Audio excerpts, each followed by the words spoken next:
आप याद कीजिए इतिहास में जाकर, जब कार्ल मार्क्स की मृत्यु हुई तो केवल 14 लोग थे उसकी मैयत पर, उसको कंधा देने के लिए केवल 14 लोग थे, और उसका मिशन पूरी दुनिया में फैला। आज पूरी दुनिया में कोई देश ऐसा नहीं है जहां उसकी विचारधारा पर आधारित पार्टी ना हो। आधी दुनिया में उसकी विचारधारा पर आधारित सरकारें बनी हुई हैं। भारत के अंदर ही पश्चिम बंगाल में बहुत साल तक सरकार रही, केरल में भी सरकार है। वो 14 लोग मिशनरी थे, यहां लाखों लोग मिशनरी नहीं है, और अमित शाह इस बात को सही कह रहे हैं।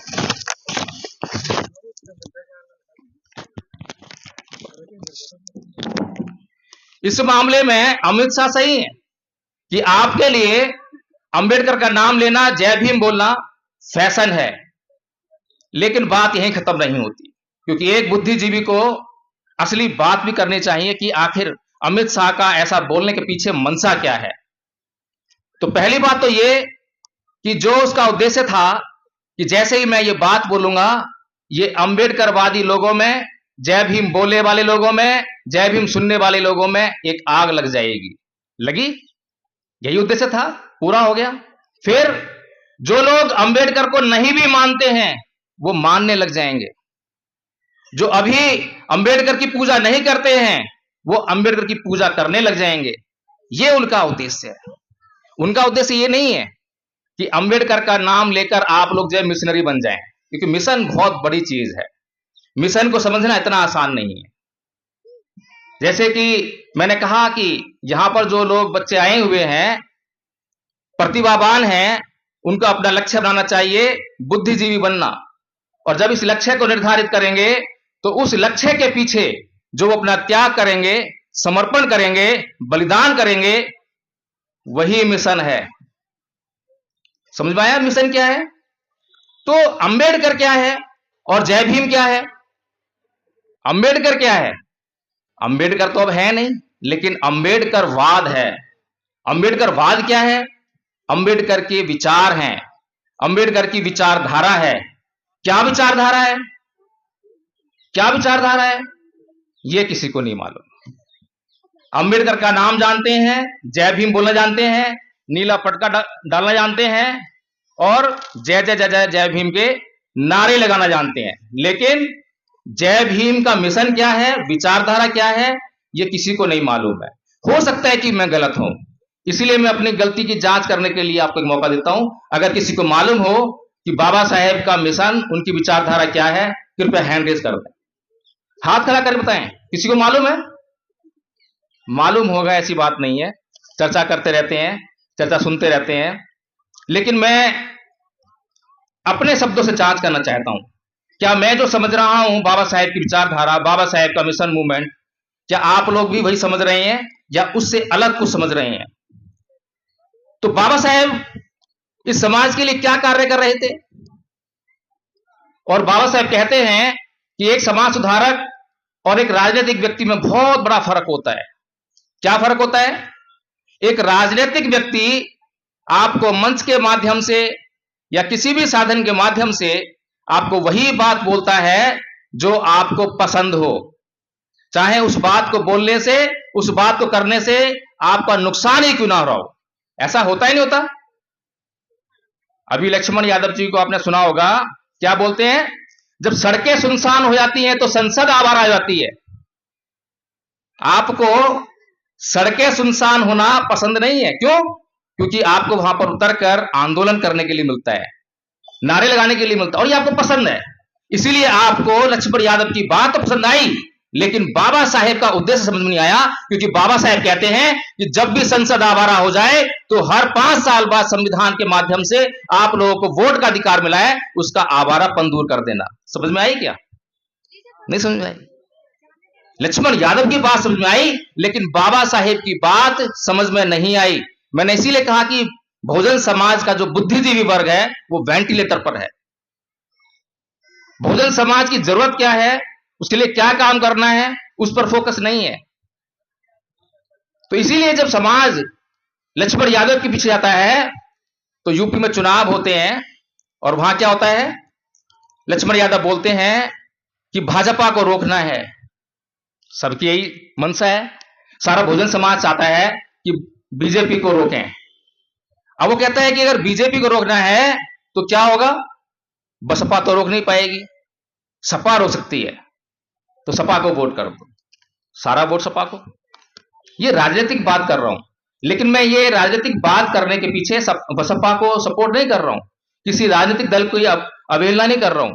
मैं समझाना चाहता हूं कि एक बुद्धिजीवी वर्ग आम जनता को राजनीति के लिए कैसे इस्तेमाल करता है।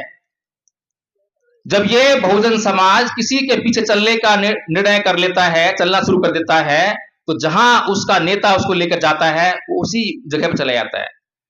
पीछे आपने राजेंद्र पाल गौतम जी को देखा, जय भीम मिशन चला। जय भीम मिशन के नाम पर क्या चला कि अरविंद केजरीवाल उनसे कह रहे हैं कि इस्तीफा दो, लेकिन राजेंद्र पाल गौतम जो कि एडवोकेट हैं, उन्होंने इतनी जहमत नहीं उठाई कि अरविंद केजरीवाल जी पहले मुझे नोटिस दो। होता है ना ऐसा, कोई इस्तीफा मांगे तो भाई कारण बताओ, नोटिस जारी करो, लिखकर मुझे नोटिस दो ताकि मैं लिख के तुम्हें जवाब दूं, ताकि ये मैं इतिहास बना सकूं। इतिहास बनाने से चूक गए। क्यों? क्योंकि राजनीतिक महत्वाकांक्षा उनके ऊपर हावी थी। समाज का कार्य, समाज का उद्देश्य, समाज की पीड़ा हावी नहीं थी। उसके बाद भी जब उनसे इस्तीफा ले लिया, मंत्रालय चला गया, विधायक बने रहे पार्टी के।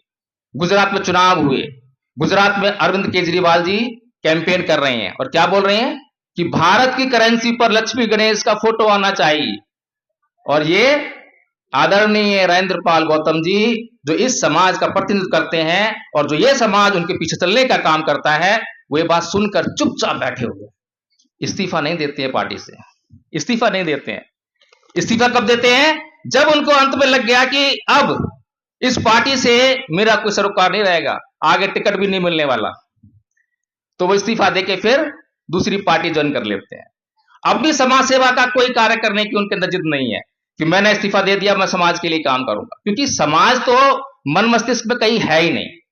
इसी तरह से मैं एक एक बुद्धिजीवी वर्ग का नेता जिसको आप जानते हैं, मैं अच्छी तरह से जो है जांच कर सकता हूं, बता सकता हूं कि उनके मन में राजनीतिक महत्वाकांक्षा है या फिर समाज के लिए कोई पीड़ा है।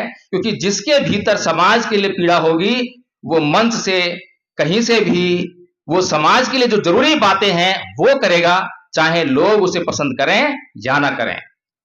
बाबा साहेब डॉक्टर भीमराव अंबेडकर क्या कर रहे थे? राजनीतिक कार्य कर रहे थे या सामाजिक कार्य कर रहे थे? सामाजिक उत्थान का कार्य कर रहे थे। हिंदू कोड का जो विरोध है, खाली मनुवादी लोग नहीं कर रहे थे, हमारा समाज भी तो विरोध कर रहा था। जब उन्होंने धर्म परिवर्तन किया, हिंदू धर्म को छोड़ा, तो उस समय भी कौन विरोध कर रहा था? केवल मनुवादी लोग विरोध नहीं कर रहे थे, हमारा समाज आज भी विरोध करता है, आज भी विरोध करता है। तो बाबा साहेब वो कर रहे थे जो समाज के लिए बहुत जरूरी है, लेकिन राजनीतिक व्यक्ति वो करता है जो सामने बैठी जनता को पसंद हो, जिससे जो सामने बैठी जनता है वो उसके पीछे चलने का कार्य कर सके। तो इसीलिए मैं बात कर रहा था कि बाबा साहेब की विचारधारा क्या है, बाबा साहेब का लक्ष्य क्या था। तो बाबा साहेब का लक्ष्य था समाज का उत्थान करना। इससे तो किसी को इनकार नहीं हो सकता, यह किसी को इनकार है कि समाज का उत्थान करना, समाज की पीड़ा को दूर करना, समाज को अत्याचार और शोषण से मुक्त कराना उनका लक्ष्य था। तो इस लक्ष्य को प्राप्त करने के लिए उन्होंने क्या करा? उन्होंने भी शिक्षा हासिल करी, बड़ी से बड़ी शिक्षा हासिल करी और बुद्धिजीवी बने। उसके बाद जब उन्होंने ऐतिहासिक पृष्ठभूमि में जाकर देखा तो जांच की, पता लगा क्योंकि उनके ऊपर भी अत्याचार हो रहा था। बचपन में अध्यापक ने उनको क्लास में बैठकर पढ़ने नहीं दिया, नाई ने उनके बाल नहीं काटे, चपरासी ने दूर से फेंककर फाइल दी, चपरासी नहीं आया तो नल से पानी नहीं मिला और प्यासे रहना पड़ा। तो बचपन से अत्याचार सहन कर रहे थे और जब बड़े होकर बुद्धिजीवी बन गए, मंत्री भी बन गए, तो मैं यहां पूछना चाहता हूं कि क्या उन्होंने उस अध्यापक के खिलाफ कोई एफआईआर लिखवाई, चपरासी खिलाफ लगवाई, किसी खिलाफ कोई आंदोलन किया? नहीं किया। क्यों नहीं किया? आज तो हमारे राजनेता जो यही करते हैं, जितेंद्र मेघवाल की हत्या हो जाए तो वहां आंदोलन करेंगे, या किसी और की हत्या हो जाए वहां कहीं पे बल्ब इकट्ठा हो जाए वहां हर जगह जाकर, क्योंकि क्या कहते हैं कि जब सड़कें सुनसान हो जाए तो संसद आवारा हो जाती है, वोट की कीमत नहीं जानी। तो बाबा साहेब ने क्या कहा? बाबा साहेब ने हिंदू धर्म के सभी धर्म ग्रंथों का अध्ययन किया, सटीक अध्ययन किया और जानकारी हासिल करी, और उन्हें पता लगा कि मेरे ऊपर अत्याचार करने वाला कोई अध्यापक, कोई चपरासी नहीं था, कोई नाई नहीं था। मेरे ऊपर एक व्यवस्था अत्याचार कर रही थी, और जब तक मैं इस व्यवस्था का हिस्सा बना रहूंगा तब तक मुझ पे अत्याचार होते रहेंगे। ये वो इस निष्कर्ष पर पहुंचे, और जब वो इस निष्कर्ष पर पहुंचे तो एक झटके में 13 अक्टूबर सन 1935 येवला की भूमि, ऐसे ही लोग बैठे थे आगे, ऐसे मंच पर आकर जो है बाबा साहेब ने घोषणा की कि मैं हिंदू धर्म में पैदा हुआ, यह मेरे बस की बात नहीं थी, लेकिन मैं हिंदू मरूंगा नहीं। तो मंच से कह रहे हैं, कोई घर में बैठकर नहीं कह रहे हैं, आपस में डिस्कशन नहीं कर रहे हैं। और जब कोई व्यक्ति मन से कोई बात कहता है, और वो भी बाबा साहेब अंबेडकर जैसा विश्व स्तरीय बुद्धिजीवी वर्ग का व्यक्ति कोई बात कर रहा हो, तो उसका उद्देश्य क्या होता है? क्या अपने लिए होता है? नहीं, समाज के लिए एक निर्देश, एक दिशा देने का कार्य करने के लिए वो मंच के माध्यम से ऐसी बातें करता है। लेकिन समाज, क्योंकि बहुत लंबी गुलामी वाली मानसिकता में जी रहा था, समझ नहीं पाया कि उस बात की उसके लिए क्या अहमियत है। इसलिए आज भी हमारे समाज ने अभी हिंदू धर्म छोड़ा नहीं है, वहीं पर है। फिर 1955 में बाबा साहब डॉक्टर भीमराव अम्बेडकर ने 1956 में बौद्ध धर्म ग्रहण किया, वो भी समझ में नहीं आया। बाबा साहब डॉक्टर भीमराव अम्बेडकर कहते हैं कि हमारी सभी समस्याओं का हल, उसका उपाय वो राजनीतिक सत्ता में है। Capture the power of the parliament, ऐसे ही बोलते हैं। सारे राजनेता आकर जो है यही बातें हमें सुनाते हैं, समझाते हैं कि भाई देखो बाबा साहेब ने कहा है कि राजनीतिक सत्ता प्राप्त करनी है, और हम भी फिर उठाया है इसको और चल दिए राजनीतिक सत्ता प्राप्त करने के लिए। बात तो ठीक है कि अगर राजनीतिक सत्ता प्राप्त हो जाएगी तो हम अपनी समस्याओं का हल खुद कर लेंगे, किसी के पास जाने की जरूरत नहीं पड़ेगी, ये तो बात ठीक है। लेकिन राजनीतिक समस्या को हल करने के लिए वो राजनीतिक सत्ता जो है कैसे प्राप्त हो? क्या बाबा साहेब इस पर बात करे बगैर रह सकते थे? क्या ऐसा हो सकता है कि उन्होंने इस पर चिंतन मनन ना किया हो? जरूर किया होगा। तो वो क्या था?